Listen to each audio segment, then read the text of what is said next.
Boa noite, pessoal. Então, vamos dar início aos nossos trabalhos de hoje à noite. Sexta-feira à noite, segunda aula. Cara, vocês estão de parabéns, só os guerreiros. Rodrigo, Geise, Natália, Divonei, Daiane, Neviton, Lauro, Giovanni, Daniele, Cristiano, Douglas, Luana, Gabriel, Adriano, Marluce, Silas, Éder, Josimar, Adriano, né? E a Carla, Silas, Yuri e o Alan. Gente, estão de parabéns, vamos para cima. E a Adriana, que entrou agora também, vamos para cima. Hoje com o direito previdenciário. Vamos retomar da aula passada. Professor, onde paramos? Paramos aí falando dos segurados obrigatórios. O que estudamos anteriormente? Falamos de Seguridade Social, falamos de beneficiários, falamos de princípios, falamos da distinção da Seguridade Social e dos ramos, até que falamos na última aula, mais para o final da aula, falamos dos beneficiários. São os beneficiários diretos, os beneficiários indiretos. Os beneficiários diretos são os segurados obrigatórios, que exercem atividade remunerada, sempre pessoa física, né? Porque não existe nenhum segurado da Previdência que seja pessoa jurídica, sempre pessoa física. E os dependentes, que são os beneficiários indiretos. Enquanto o segurado é aquele que trabalha e tem resultado para si mesmo, ele contribui e vai ter o benefício para ele. Os beneficiários indiretos, os dependentes, são aqueles que não são contribuintes, não contribuem, mas em contrapartida fazem jus aos benefícios concedidos pelo INSS. E aí a gente falou de filiação e inscrição, que normalmente filiação exerceu atividade, você está afiliado, e a inscrição é o ato formal a partir da contribuição efetiva do primeiro recolhimento junto ao INSS. Então a gente está aí com regra o quê? Regra não, assim a gente fez um super resumo da última aula, né? E começa a tratar agora novamente, a gente chegou a mencionar dos segurados obrigatórios. Gente, mais um ponto aqui. Nós estamos falando do quê? Dos segurados do regime geral de previdência social. Não estamos falando do regime próprio, né? Que a gente vai ver que já mencionou que são os estatutários. Não estamos falando de previdência privada, estamos falando de regime geral de previdência social. Por que o nosso foco aqui é regime geral de previdência social? Porque a maior parte da população, quando se fala em direito previdenciário, será enquadrado pelo regime geral de previdência social como um desses 5 segurados obrigatórios que a gente vai ver na aula de hoje. Então, esses segurados obrigatórios são as 5 classes, onde cada um de nós que exerce atividade junto à iniciativa privada será enquadrado em será enquadrado em uma dessas 5 classes, beleza? Beleza, professor? Então vamos retomar, vamos compartilhar a tela, né, da aula passada. Vou trazer isso aqui para cá.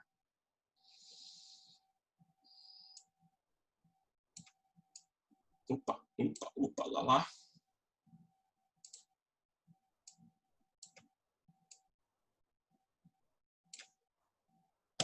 Pronto, gente.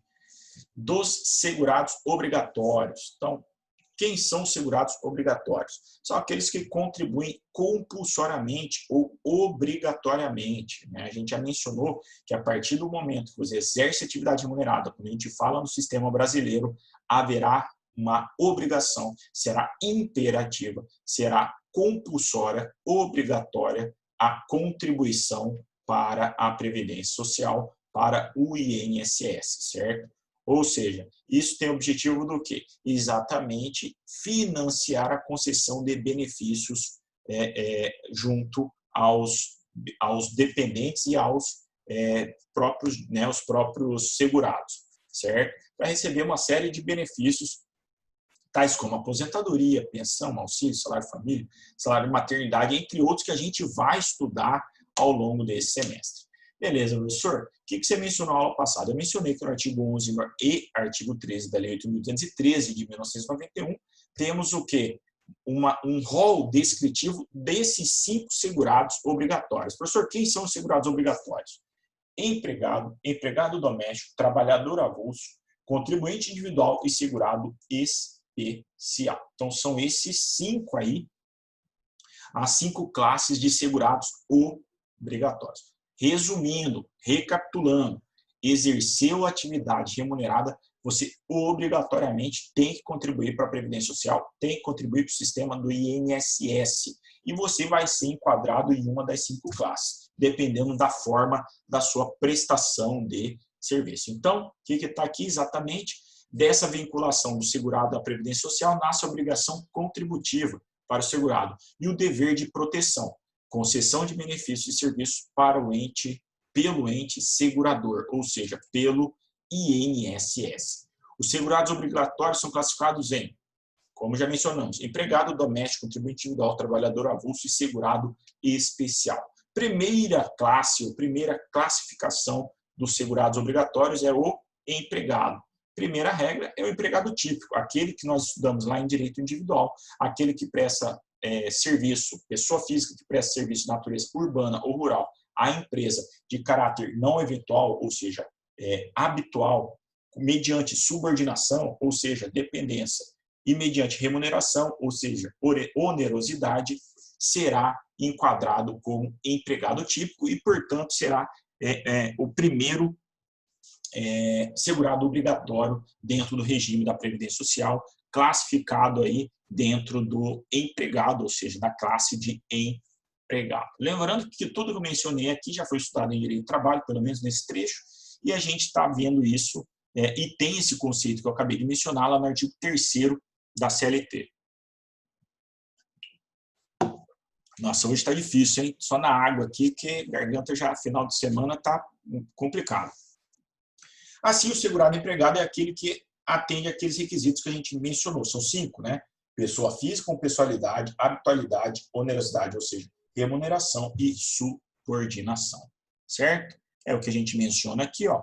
Pessoa física presta serviço de modo personalíssimo, em caráter não eventual, com subordinação jurídica, mediante remuneração. Lembrando, gente, que esses são os requisitos classificatórios do contrato típico de relação de emprego. Outros requisitos, que muitos dizem que são requisitos da relação de emprego, não são analisados, tais quais exclusividade é um requisito para a relação de emprego? Não. O indivíduo pode prestar serviço de manhã numa empresa, à tarde ou à noite em outra empresa. Ele pode prestar o serviço de manhã como autônomo e à noite prestar serviço como empregado.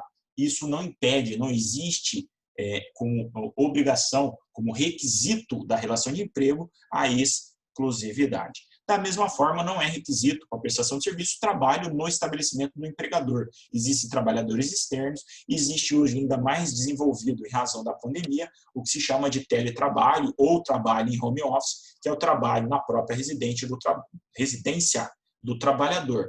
Ou seja, não é o fato de não estar trabalhando na empresa que afasta o vínculo de emprego ou afasta o direito dos trabalhadores ou essa relação empregatícia. Ou seja, não é também um requisito o trabalho no estabelecimento do empregador. Trabalho diário também não é requisito, porque existem jornadas especiais, tais quais 12 por 36. O indivíduo não trabalha todo dia, ele trabalha 12, folga 36. Então, existe aí situações onde não há o trabalho diário, portanto, não é um trabalho, não é requisito da relação de trabalho todo dia. O que é exigido é o trabalho habitual, ou seja, frequente, ou seja, há uma permanência naquela atividade.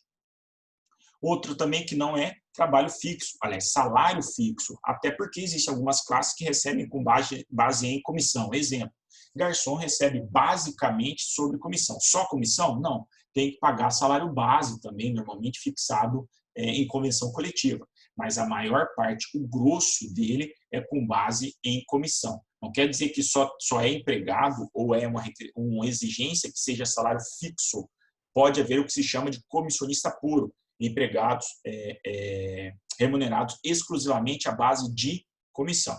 Quando não atingir, lógico, o valor mínimo sempre vai ser garantido o salário mínimo, mas isso não é requisito para a relação de emprego. Resumindo, a gente tem primeira classe de segurados obrigatórios, o empregado. E a primeira hipótese de classe de empregado é o empregado típico, que a gente estudou no direito do trabalho, que a gente acaba de ver aqui nesse instante, nesse momento, nos conceitos iniciais. Beleza, professor? Então, tá. O trabalho, né, o empregado típico está classificado como empregado prefeito de direito previdenciário.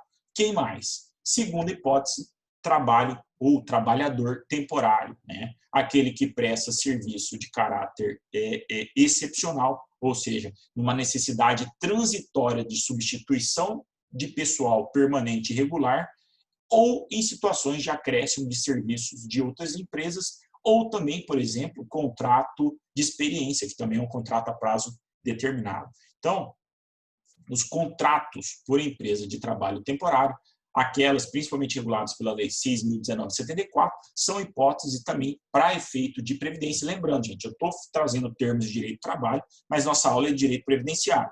Portanto, estou mencionando isso para poder classificar aqui como segurado obrigatório. Então, os trabalhadores temporários, aqueles que exercem atividade necessariamente transitória, ou seja para substituir pessoal permanente irregular, ou acréscimo extraordinário de serviço a outras empresas. Exemplo, gente, final do ano é muito comum a contratação de trabalhador temporário em razão das festas de finais de ano. Então, os shoppings, as lojas, contratam esses trabalhadores temporários em razão do acréscimo extraordinário de serviço, ou seja, uma venda maior. Então, eles contratam pelo período de 3 meses. Encerrou, eles são desligados ou podem ser efetivados, mas são considerados por efeito de previdência como classe de empregados. Assim como aqueles trabalhadores, por exemplo, saem para fazer uma qualificação, uma pós-graduação. Nessa saída deles, eles deixam a vaga. Essa vaga pode ser preenchida temporariamente em razão da necessidade de substituição de pessoal regular e permanente que foi fazer uma qualificação profissional. Nessa hipótese, também é possível o trabalho temporário. Portanto, resumindo, trabalho temporário ele é também classificado para efeitos de direito previdenciário como um empregado. Opa! Eu desci aqui, aliás, eu subi a apostila. Vocês estão vendo a apostila, gente? Então, né? Beleza. Lá, falei da questão dos 3 meses, ó, né? Salvando a autorização do seu trabalho, porque você estende por mais 3 meses. Próxima hipótese de empregado segundo o direito previdenciário, né? Que está classificado como empregado. O brasileiro ou o estrangeiro domiciliado no Brasil e contratado também no Brasil para trabalhar como empregado em sucursal ou agência de empresa nacional no exterior. Então, o brasileiro ou o estrangeiro, não precisa ser só brasileiro, que está em território nacional, mora em território nacional, é contratado por empresa brasileira que tem uma agência ou uma filial no exterior, e esse indivíduo estará regulado pelo regime de previdência, o regime geral de previdência do Brasil. E ele será classificado como empregado. Então, mais um exemplo. Digamos aí que a gente tem uma empresa Boticário, que é a empresa nacional. A empresa nacional está abrindo lá uma loja, o departamento do Boticário, em Nova York, nos Estados Unidos. Beleza. Eu trabalho aqui, ou muitas vezes eu nem estou contratado ainda, eles falam, Rodolfo, você tem um perfil aqui, você tem um currículo legal, você é vendedor, isso não sei o quê, quer trabalhar para a nossa filial lá nos Estados Unidos? Opa, aceito sim. Maravilha. Apesar de ser remunerado lá, trabalhar nos Estados Unidos, eu estarei vinculado ao regime geral de previdência nacional, porque eu presto serviço para a empresa nacional. Diferentemente, se eu trabalhar no exterior para uma empresa no exterior, aí eu não estarei protegido pelo regime geral de previdência nacional.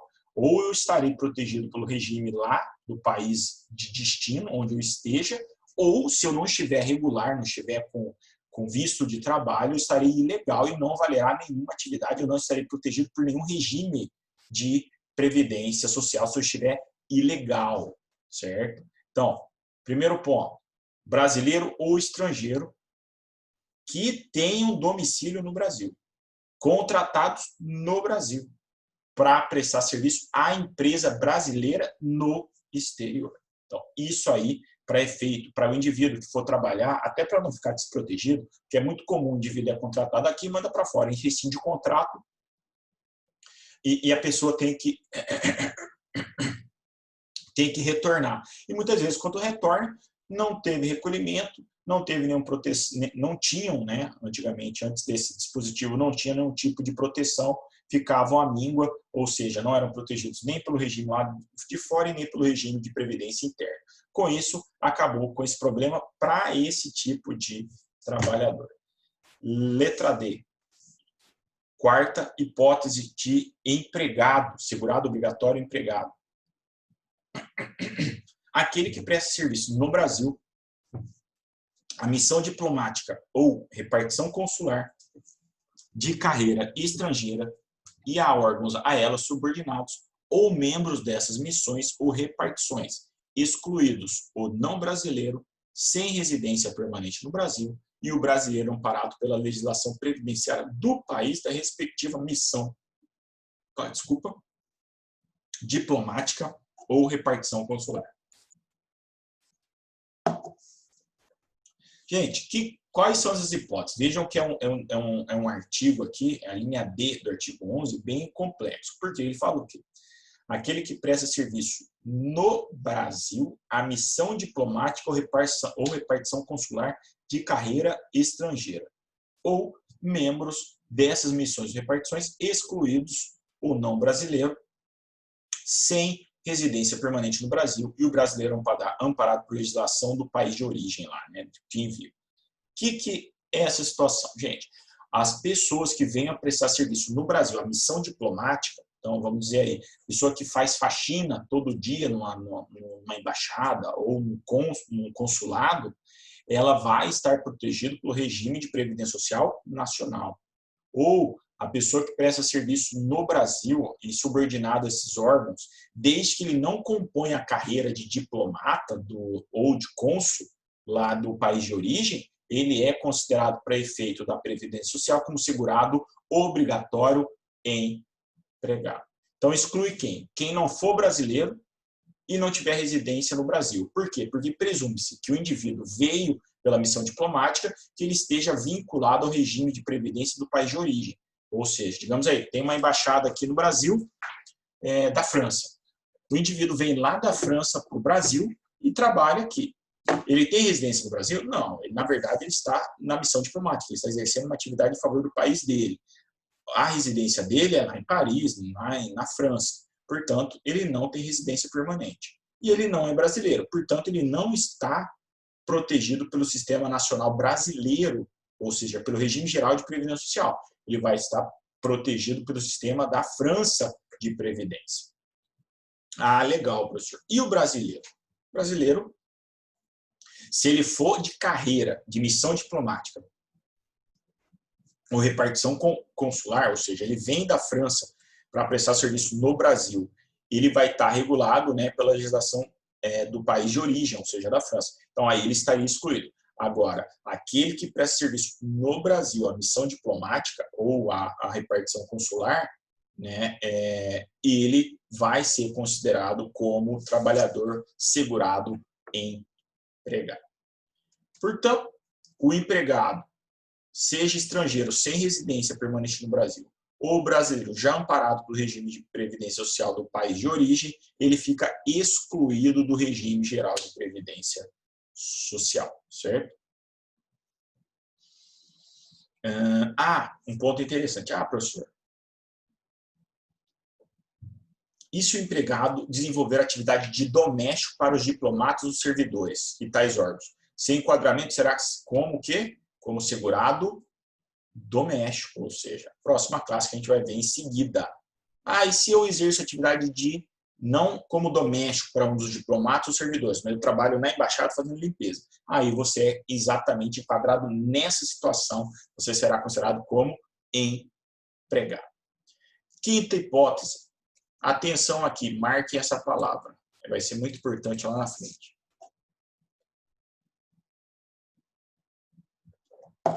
O brasileiro civil que trabalha para a União no exterior, em organismos oficiais brasileiros ou internacionais, do qual o Brasil seja membro efetivo, ainda que lá domiciliado e contratado, salvo segurado na forma da legislação vigente do país do domicílio.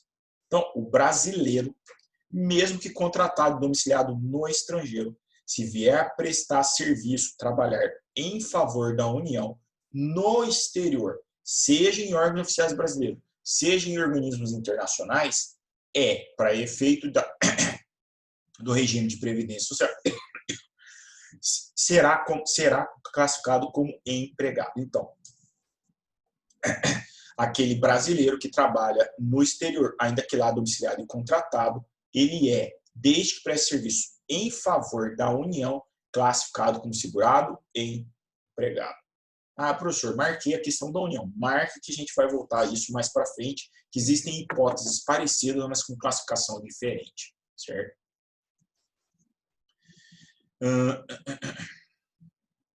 Então, professor, dá um exemplo aí. É comum você trabalhar, estou trabalhando lá, estou morando nos Estados Unidos. Beleza. Estou lá, tal, aí abri uma vaga lá para trabalhar como almoxarifado da embaixada.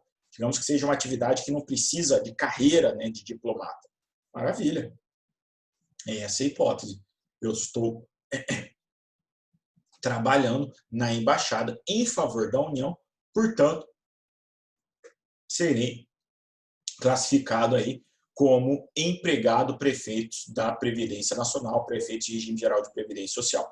Da mesma forma, se eu trabalho na ONU ou na OIT, Organização Internacional dos Trabalhadores, né, dos Direitos dos Trabalhadores, a Organização Internacional dos Trabalhadores, Organização Internacional do Trabalho, na verdade, dos trabalhadores, se dentro tanto da ONU quanto da OIT existe a repartição brasileira. Se você trabalha em favor da repartição brasileira da União, então você será considerado para efeito do regime geral de previdência social como um empregado, devendo à União recolher no Brasil as suas contribuições previdenciárias.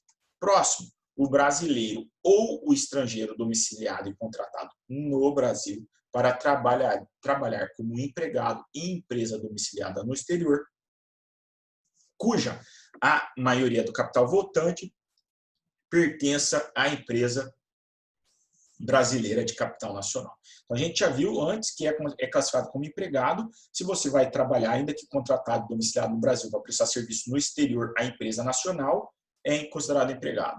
Agora, o quê? Ainda que seja empresa estrangeira, mas o capital, a maioria do capital votante seja de brasileiro, seja de empresa brasileira, também será considerado como empregado. Então, brasileiro ou estrangeiro, domiciliado no Brasil, se a contratação ocorrer em território nacional, o indivíduo for contratado para a empresa que pertença, a maior parte da empresa pertença à capital nacional, capital brasileiro, portanto, ele vai ser classificado como empregado. Bom, aí passou essa parte mais, né, técnica, mais chatinha. Vamos passar as outras hipóteses. Servidor público ocupante de cargo em comissão, para efeito da Previdência, é o que? É considerado como empregado. Então, gente, eu sou assessor de juiz, eu sou assessor de desembargador. Nunca prestei nenhum concurso, mas em razão da confiança eu fui contratado e trabalho junto ao serviço público do judiciário. Eu sou o quê? Eu sou regime próprio? Eu sou regime geral de previdência? Eu sou que tipo, que classe de segurado?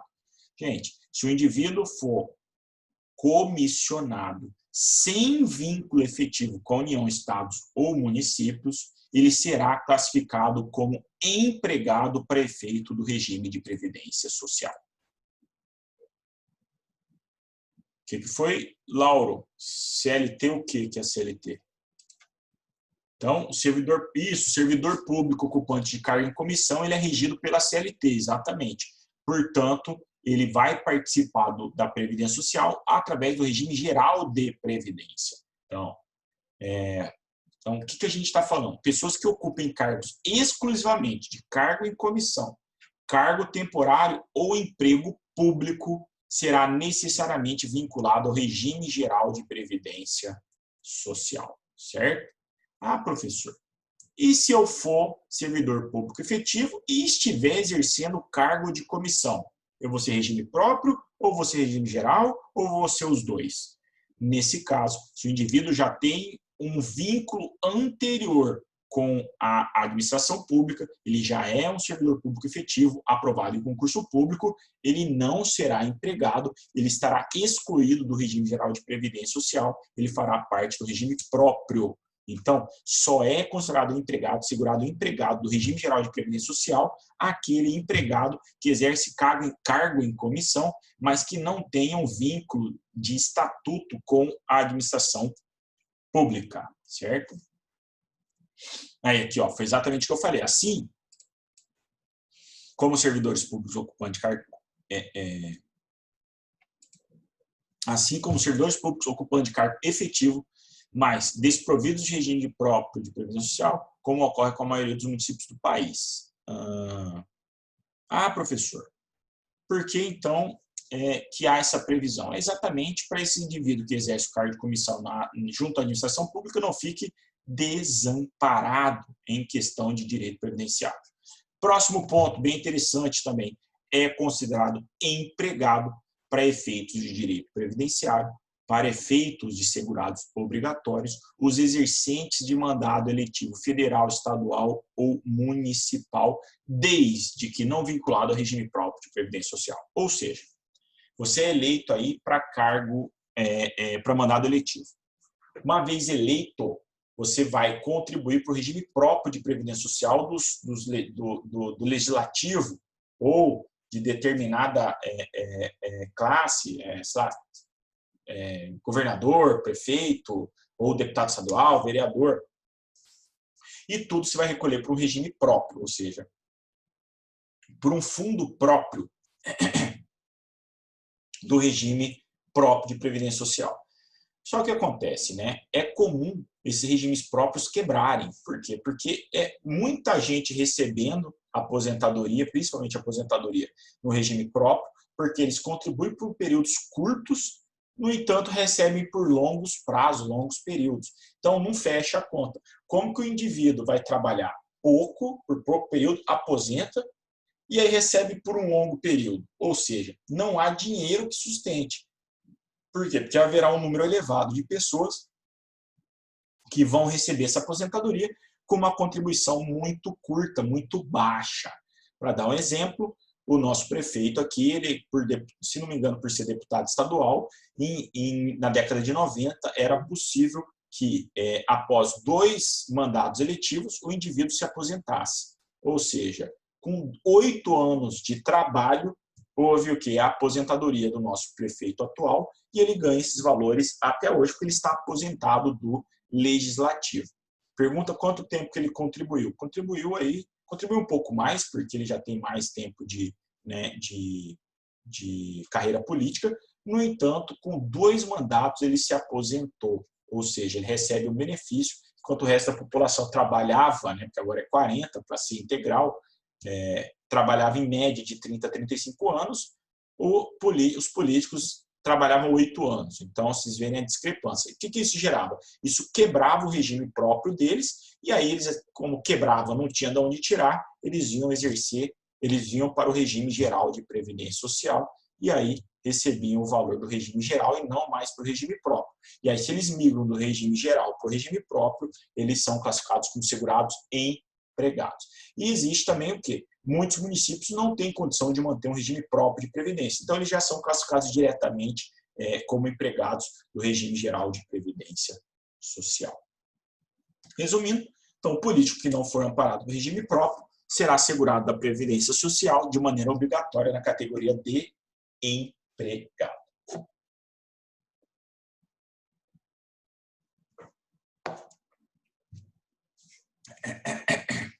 Próximo ponto. Ficou claro aí, gente? Tá aí tranquilo? Estou muito rápido? Tá de boa. Próxima hipótese de empregado. Professor, por que você está falando isso aí? Todas essas classes, vendo item a item. Gente, a gente está vendo item a item, por quê? Porque é isso que cai em prova de OAB e prova de concurso público. Como é que cai? Normalmente, ou eles expõem um caso e perguntam que tipo de classe ou em que se classifica aquele determinada prestação de serviço. Ou, ao contrário, eles colocam lá uma hipótese da classe e perguntam, nas alíneas ou nas letras quais seriam as hipóteses classificadas como segurado obrigatório de cada uma das classes. Por isso que é importante saber, cada uma das classes, quais são quais são os enquadramentos. Próximo. Empregado de organismo internacional ou estrangeiro em funcionamento no Brasil, salvo quando coberto por regime próprio de previdência social. Lá em cima nós vimos o quê? Era missão diplomática e repartição consular. Aqui a gente traz o quê? O empregado de organismo internacional, ONU, OIT, que tem um funcionamento no Brasil.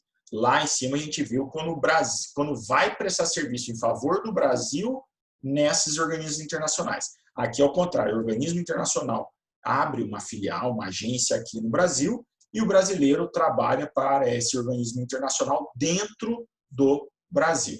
Se ele não for protegido por regime próprio, que normalmente não é, ele é classificado como empregado.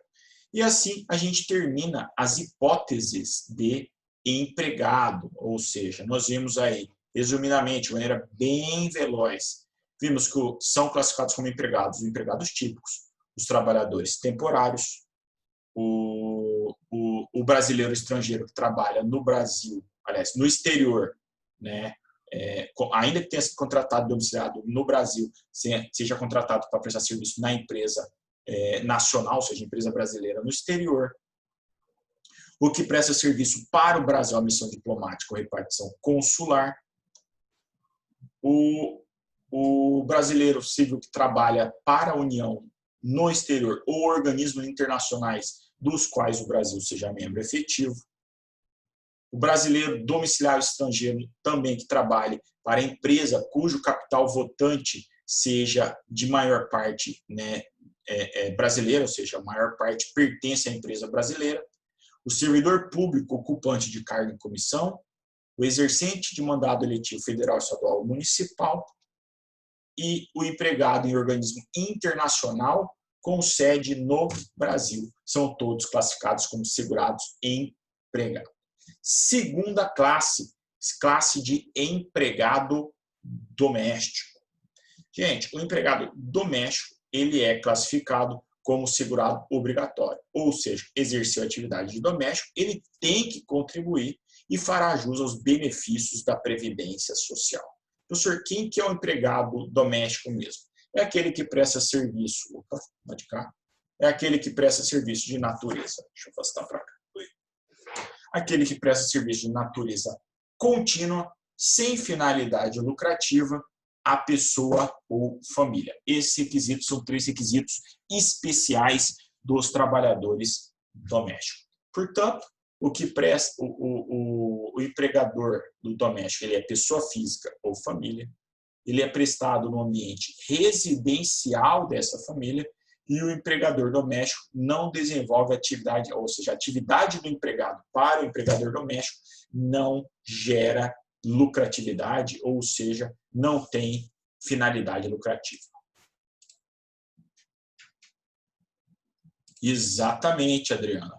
O caseiro, ele é um exemplo de trabalho doméstico, ou seja, ele não traz nenhum benefício econômico para o empregador. Ele trabalha no âmbito residencial, seja numa chácara, seja numa casa de veraneio, seja uma casa enchapada, e o serviço é prestado em favor da pessoa física ou da família. Então, a gente pode mencionar aí motorista, empregada doméstica, empregada típica, a cozinheira, a babá, são todos exemplos de empregados domésticos, desde que preenchidos os requisitos, certo? Tranquilo? Deixa eu só corrigir aqui. Isso, salva aqui. Ui.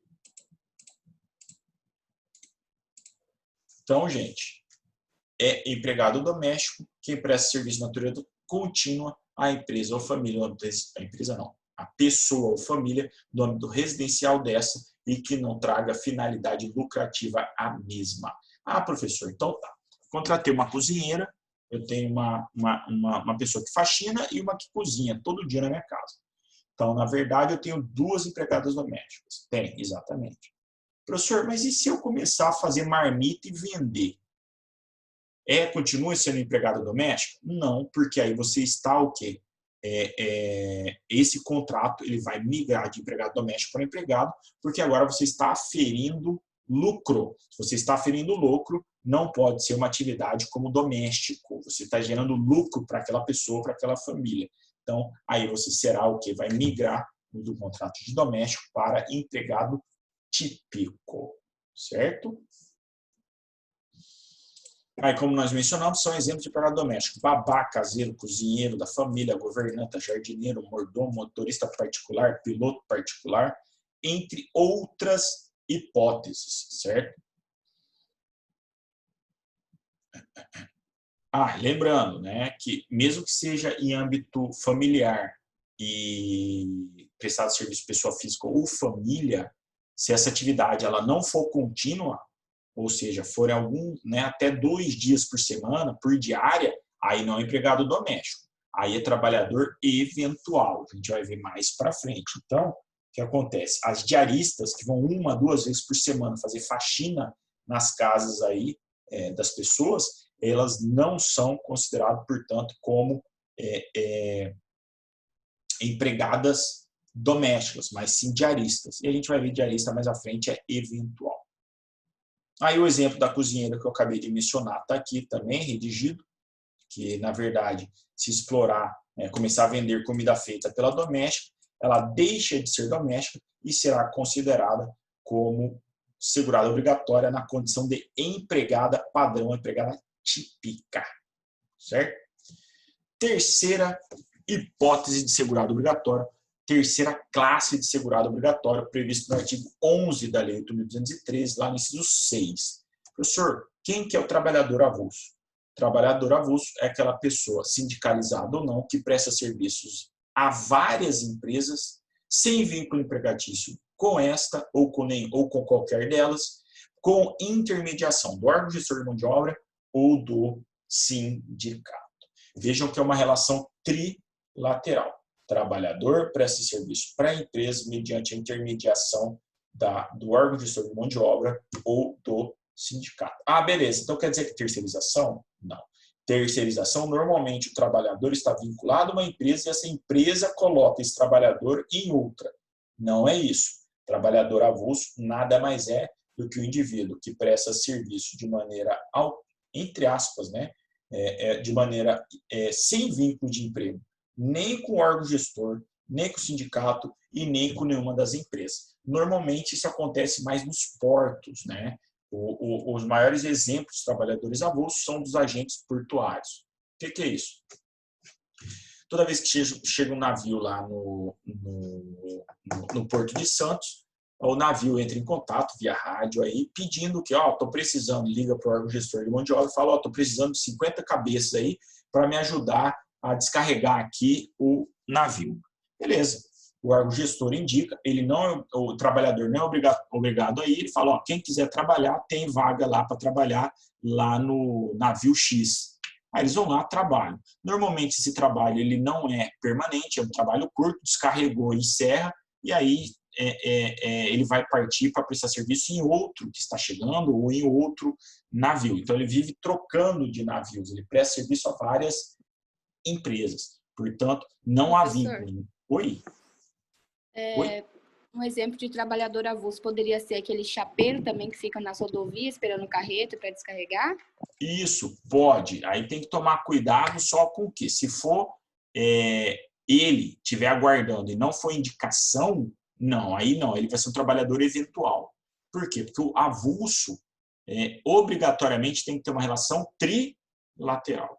Ou seja, tem que ter o trabalhador, tem que ter o sindicato, o órgão gestor e tem que ter a empresa. Então, esses indivíduos que ficam na rodovia, normalmente eles não têm participação de sindicato ou órgão gestor. Então, ele não é típico avulso, certo? Mas existem chapas que expressam serviços através de sindicato. Esses chapas serão considerados, se houver a participação do sindicato, como trabalhadores avulsos. Por quê? Porque o papel do órgão gestor ou do sindicato é de organizar o serviço. Ele não contrata a pessoa, ele só fala, tem vaga lá, quer ir? Tá, então vou mandar você para lá, manda ele para lá. E aí ele presta serviço diretamente à empresa, certo? Tranquilo? Então, para ser avulso, relação obrigatoriamente trilateral e não confundam com terceirização. Avulso é um trabalho diferenciado e especial. Terceirização, existe vínculo de emprego porque é empregado típico, certo? Vamos mencionar os exemplos, já que nos foi consultado. Eu falei do primeiro exemplo, que normalmente são os avulsos portuários, aqueles que trabalham através de órgão gestor de mão de obra, lá o indivíduo que carrega e descarrega. Existe os sindicatos. Aqui no estado, por exemplo, existe o que se chama de avulso terrestre, que é o quê? Normalmente existe o sindicato rural, as empresas não, as fazendas ligam para o sindicato rural e falam, eu estou com uma colheita aqui, estou precisando ensacar a minha produção, você tem como mandar uma turma para fazer esse ensacamento aqui para mim? Tem, beleza. O indivíduo vai lá, o sindicato indica, quem quer ir? Eu quero. Quem for, vai, trabalha, recebe, certo? Vai receber os direitos, né? Os direitos direitinho, e depois que encerrou, ensacou, levou 1, 2, 3 dias, ele encerra. Aí o sindicato vai indicar ele para outra fazenda, ele vai prestar esse mesmo serviço de ensacamento em outra fazenda. Então veja que é uma relação trilateral e normalmente ele não dura muito a prestação para aquela empresa, certo? Deixa eu ver se tem mais exemplo. Aqui, mencionei os exemplos. São exemplos de trabalhadores avulsos, conferentes de cargas, estivadores, amarradores de embarcação, carregadores de bagagem em porto, todos intermediados pelo órgão gestor de mão de obra. Agora, aqueles que eu mencionei, que é o avulso terrestre, ensacador de cacau, grão, sal e similares, que foi o exemplo que eu havia mencionado acima, certo? Aí, na pergunta que foi feita, aqui, já até vamos marcar aqui, Se não houver intermediação, gente, porque eu falei que é uma relação trilateral, se faltar alguém, o trabalhador será considerado como empregado do tomador de serviço. Não havendo os requisitos que determinam a relação de emprego, será considerado como contribuinte individual, porque ele é um eventual, ou seja, se ele é eventual, a gente vai estudar que ele é contribuinte individual. Mas se ele se tornar permanente, trabalhar de maneira contínua, aí ele vai ser classificado como empregado, certo? Quarta classe. Vamos chegar até aqui e falar da quarta classe, depois a gente paralisa, porque eu não acredito que vai dar tempo da gente estudar todas, né? Que vai ficar faltando uma, certo? Contribuintes individuais. Gente, essa classe é os que existem trabalhadores com a prestação de serviço de natureza mais distinta, mais variados possíveis. Então, existe o quê? Os contribuintes individuais. Normalmente, são aquelas situações onde os trabalhadores não se enquadram nas demais classes. Eles não conseguem enquadrar como empregado, doméstico, trabalhador avulso e segurado especial. Então, é uma classe onde existe aqui o quê? Um segurado obrigatório, cuja prestação de serviço eles são de natureza muito distintas. Primeira hipótese. Pessoa física, proprietária ou não, que explora a atividade agropecuária a qualquer título, em caráter permanente ou temporário, em área superior a 4 módulos fiscais, ou quando em área inferior a 4 módulos fiscais, ou atividade pesqueira com auxílio de empregados ou intermédio de prepostos. Professor, complicado. O que é esse negócio de módulos fiscais? Os módulos fiscais antigamente eram mais importantes em diversos ramos de direito, em diversas legislações. Módulos fiscais era uma forma de verificar o tamanho da propriedade. Só que perdeu, né, a importância em direito previdenciário. Por quê? Resumindo toda essa linha aqui, todo esse dispositivo legal, resumindo, qualifica-se como contribuinte individual o produtor rural, pessoa física, que presta serviço com auxílio de empregados. Tudo isso que vocês leram aqui resume-se a isso. Então, o produtor rural, pessoa física, seja ele proprietário ou não da terra, seja em caráter permanente ou temporário, se ele prestar serviço de natureza agroeconômica, ou seja, de maneira agropecuária, ele é enquadrado como contribuinte individual. É o produtor rural, pessoa física. Atenção, é classificado como contribuinte individual desde que ele trabalhe a pessoa física com auxílio de empregados ou com prepostos. Ah, legal, professor. Então, tem que ser necessariamente com a utilização de empregados. Tem que ser necessariamente. E se não for? Se não for, a gente vai ver se esse indivíduo, produtor rural, pessoa física, trabalhar de maneira individual ou em regime de economia familiar, aí ele será enquadrado como segurado especial. Fica aí uma dica para prova, que normalmente esse ponto é de avaliação e também objeto de prova de OAB e concurso público, certo? Como eu mencionei anteriormente, não é necessário que o produtor rural seja proprietário da terra, ele pode ser arrendatário. O que importa é se exercer atividade remunerada com o empregado, ele é contribuinte individual, certo? Já adiantando, né? Pessoa física proprietária ou não que explora a atividade de extração mineral. Ou seja, o garimpeiro, pessoa física, ele é considerado como contribuinte individual. Seja trabalho de maneira permanente, seja de maneira temporária, seja individualmente, seja através de empregados. Atenção, gente. Eu estou falando aqui de pessoa física. Uma pessoa física que contrata outra pessoa física. Se esse garimpo for pessoa jurídica, ou no mesmo caso do empregador rural ali, não for produtor rural pessoa física, for produtor pessoa jurídica, aí eles não são beneficiários. Nós já mencionamos aqui que só é segurado obrigatório quem for pessoa física. Vamos ver mais uma perguntinha.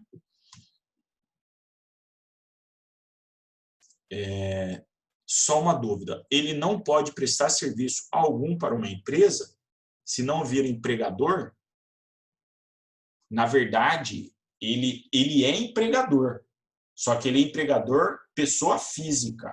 Se ele for pessoa física contratando pessoa física, ele será contribuinte individual, certo? Agora, se ele é pessoa jurídica contratando pessoa física, beleza. Ele vai ser empresa, vai ser empregador, mas aí ele não é segurado contribuinte individual, ele não é segurado nenhum, se for pessoa jurídica, se você adotar ser pessoa jurídica. Porque a pessoa jurídica ela não é beneficiária de direitos junto à Previdência Social. Ficou claro, Adriano? Então, não pode prestar serviço algum para uma empresa se não vir empregador. Na verdade, o que acontece? Ele é empregador, só que ele é empregador pessoa física. Então, ele é contribuinte individual. Certo? Próximo, eu tinha parado. O garimpeiro também é um contribuinte individual. Esse aqui não importa se ele está trabalhando com empregado ou não. Seja ele sozinho ou não, ele é classificado como contribuinte individual. Terceira hipótese, contribuinte individual. As pessoas que estejam vinculadas a ordens religiosas, tais quais ministro de confissão religiosa, membro do Instituto da Vida Consagrada, de congregação ou de ordem religiosa. Portanto, padres, pastores, presbíteros e qualquer outra forma assemelhada de atividade religiosa é classificado para efeito da Previdência Social como segurado contribuinte individual. Então, por que isso? Para proteger essas pessoas que dedicam sua vida à ordem religiosa. Porque na eventualidade desse indivíduo não tiver mais condições de continuar, né, no seu cargo de ordem religiosa, ele tem como pedir um benefício da Previdência Social, porque não tem mais condições de trabalhar, ou porque está com a idade avançada, ou não tem mais, né, sofreu algum tipo de doença que impeça de trabalhar. Então, isso é uma forma de proteger esse cidadão, ou seja, essas pessoas que dedicam sua vida à convicção religiosa, a ministrar, né, as missas e as missas e os eventos religiosos, certo? Então, ministro de confissão religiosa, membro do Instituto da Vida Consagrada e qualquer outro de ordem religiosa são contribuintes individuais. Aqui que é a pegadinha da aula, tá, gente? Ponto alto da aula. É contribuinte individual, o brasileiro civil que trabalha no exterior para organismo oficial internacional do qual o Brasil é membro efetivo, ainda que lá domiciliado e contratado, salvo quando coberto por regime de previdência social próprio de lá, né? Professor, você mencionou esse mesmo caso lá lá anteriormente, só que era empregado. Aí você fala, é verdade. Então, eu vou levantar um caso aqui, vamos ver se vocês conseguem visualizar a diferença. Eu tenho, já que mencionou ali, o Lauro mencionou a ONU. A ONU tem sede em Nova York, Estados Unidos. O Brasil é membro. Então, digamos que tenhamos 2 trabalhadores. Um trabalha lá na ONU, prestando serviço em favor 3 trabalhadores. Vamos lá, vamos dificultar. Temos 3 trabalhadores.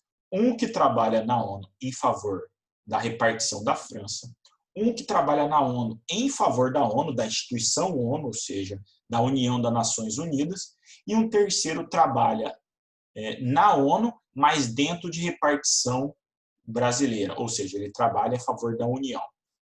Quais serão as classificações desses indivíduos? Ou seja, todos eles serão considerados, todos brasileiros, tá? Serão classificados como contribuinte individual, empregado? Qual que é a regra? Então, vamos por parte. O empregado que trabalha para a repartição da França. O brasileiro que trabalha no organismo internacional, na ONU, mas para a repartição francesa, ele é contribuinte individual, ele é empregado ou ele não é nada? O que vocês acham? E aí, pode postar no chat aí, gente. Ou pode até falar, não tem problema não, quem quiser falar. O que vocês acham?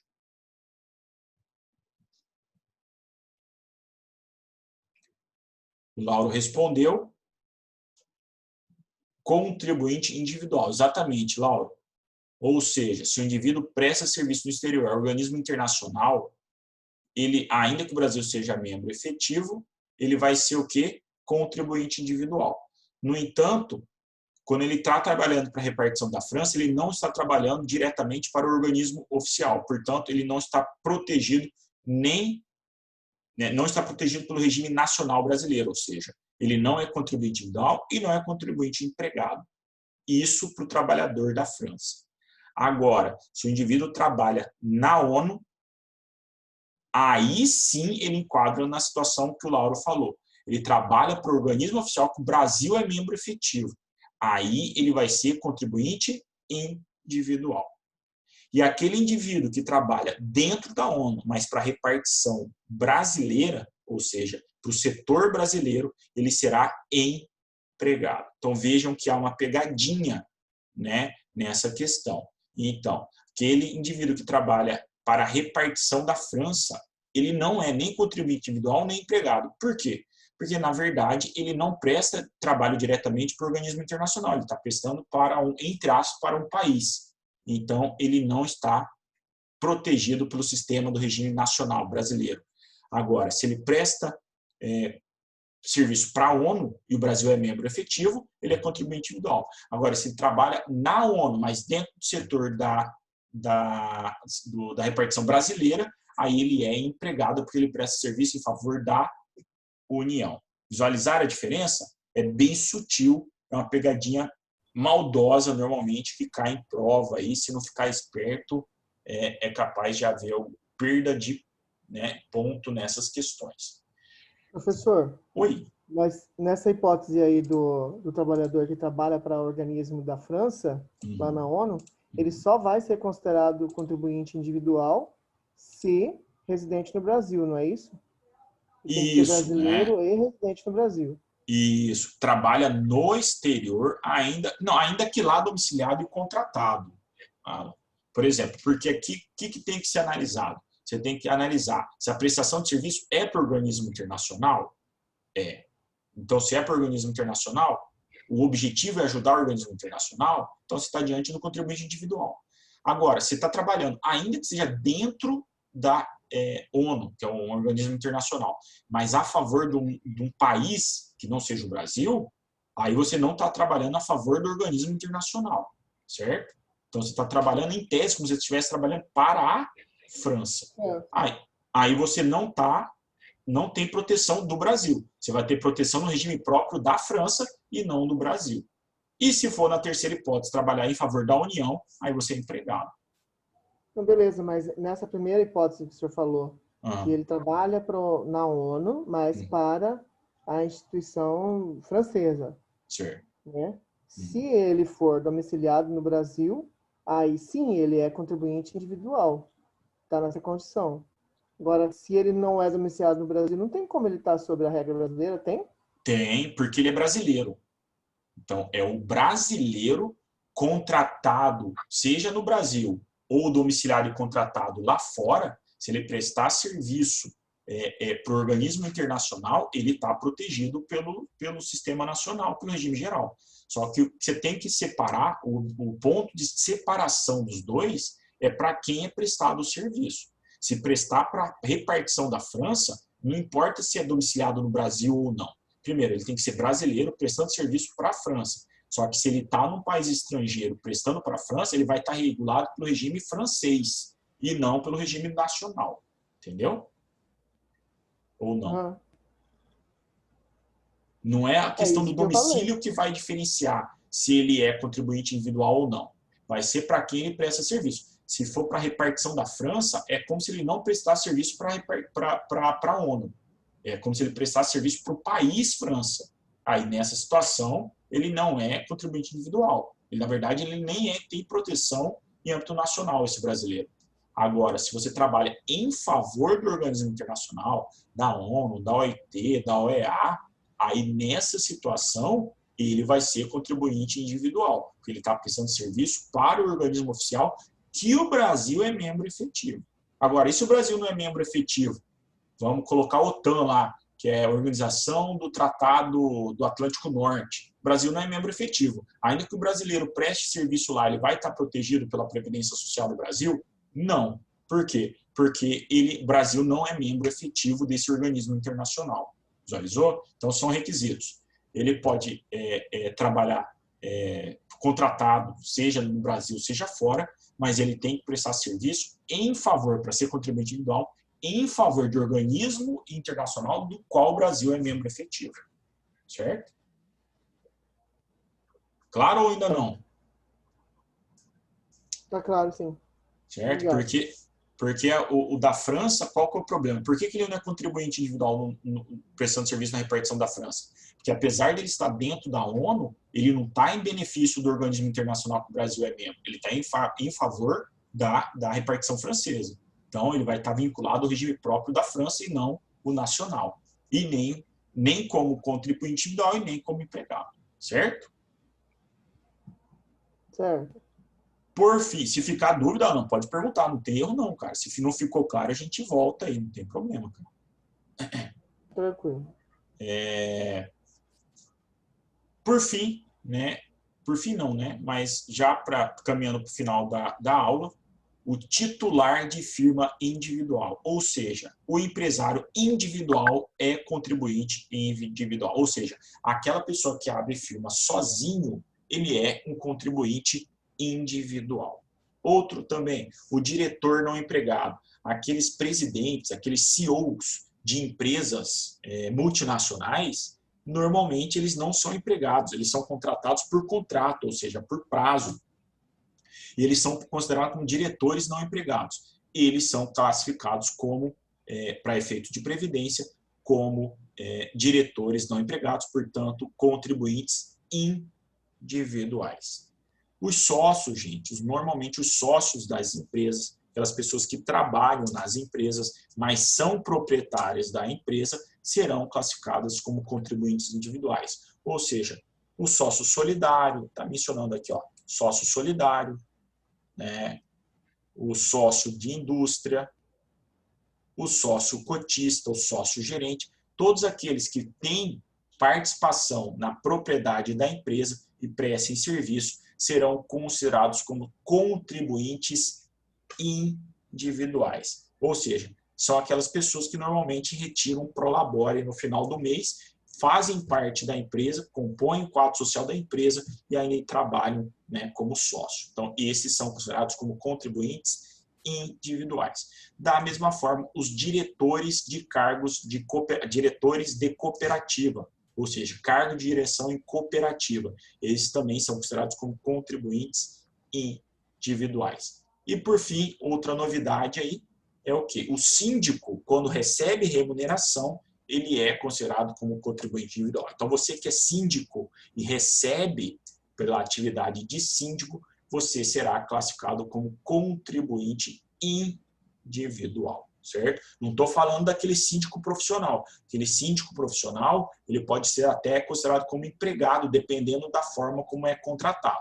Mas, via de regra, o síndico, o administrador de condomínio, para a direção de condomínio, desde que receba remuneração, é classificado como contribuinte individual. Para encerrar a aula, as duas principais classes de contribuinte individual, onde você constata o maior número de pessoas quando se fala de contribuinte individual, que são os trabalhadores eventuais, que é contribuinte individual, e os trabalhadores autônomos, que também são enquadrados como contribuintes individuais. Professor, quem que é o contribuinte o eventual, o trabalhador eventual mesmo? É aquele que presta serviço a uma ou mais empresas sem relação de emprego por períodos curtos, certo? Então, eu sou pintor, passo 15 dias aí pintando uma casa. Beleza, eu sou um trabalhador eventual. Eu vou fazer recolhimento para a Previdência como contribuinte individual. Beleza, professor. E os autônomos? Os autônomos são aqueles que exercem atividade por conta própria. Atividade econômica, normalmente de natureza urbana, com fins lucrativos ou não, mas é por conta própria. Então, vou dar um exemplo. Advogado, contador, técnicos em informática, normalmente são trabalhadores autônomos e devem recolher junto à contribuição, a sua contribuição junto à Previdência Social como contribuintes individuais. Professor, tem como acumular? Tem, como eu mencionei antes. No meu caso, eu sou professor, eu contribuo como professor, ou seja, empregado típico, tenho vínculo de trabalho, carteira assinada, e sou advogado, eu recolho como autônomo também, desde que limitado ao teto da Previdência Social, que hoje é de R$ 6.106. Ultrapassando a isso, ultrapassado esse valor, não há mais exigência de contribuição para a Previdência Social. Não vou entrar no segurado especial, que é um bem específico, bem especial mesmo, como o nome próprio diz. A gente tem segmento, portanto, anotem aí, segurado especial, a partir do nosso encontro da aula que vem. Gente, estou aberto a perguntas, dúvidas, ponderações, qualquer tipo de participação que seja necessária. Alguém quer falar alguma coisa? Alguém quer discutir alguma coisa? Fiquem à vontade. E aí? É igual conversa, como é que é? É igual casamento. Ou fale agora ou cale-se para sempre. Né? Oi? Oi? Quem falou? Desculpa, o áudio cortou. Só para você ter ciência, o sistema acadêmico, ele precisa de toda essa documentação analisada até domingo, tá? Então, a professora Vera está fazendo isso desde semana passada, né? De todos os alunos que enviaram. Eu acho que ele está em ligação e ficou aparecendo aqui a conversa. Também acho. Manda um abraço para a professora Vera, tá? Quem quer que seja. Um bom final de semana, gente, para todo mundo. Valeu, Rodolfo. Obrigado pela atenção mais uma vez. Aí, falou, professor. Boa noite. Vocês são guerreiros. Bom final de semana e bom feriado, segunda-feira. Boa noite. Tchau, professor. Tchau. Beijo. Vera. Tchau. Boa noite. Beijo para Vera.